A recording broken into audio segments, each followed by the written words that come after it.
காமராஜர் ஐயா ஒரு முறை அரசு அலுவல்களை முடிச்சுட்டு ரொம்ப சோர்வாக காரில் வர்றாங்க.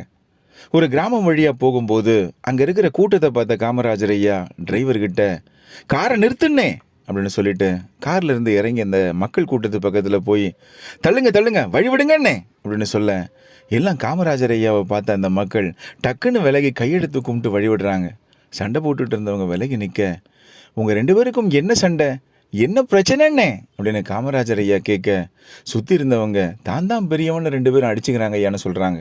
இதை கேட்ட காமராஜர் ஐயா சிரிச்சுக்கிட்டு, நீ எவ்வளவு உயர்ந்தவன் அப்படிங்கிறது உன்னோட பிறப்புலையோ, உன் படிப்புலையோ, உன் பணத்துலையோ, உன்னோட அறிவுலையோ, இல்லை உன் புகழ்ச்சியிலையோ இல்லைன்னே. மற்றவங்கள நீ எப்படி மதிக்கிறங்கிறத பொறுத்து தான் யார் உயர்ந்தவன் யார் தாழ்ந்தவங்கிறத முடிவு பண்ண முடியும்னே. அப்படி இருக்க நீங்கள் ரெண்டு பேரும் சண்டை போடும்போதே தெரியுது நீங்கள் ஒருத்தரை மதிக்கலைங்கிறது. நீங்கள் ரெண்டு பேருமே உயர்ந்தவங்க இல்லைன்னே அப்படின்னு சொல்லி கோவமாக சொல்லிட்டு அப்புறம் அரவணைச்சு அவங்கக்கிட்ட பேசுகிறாங்க.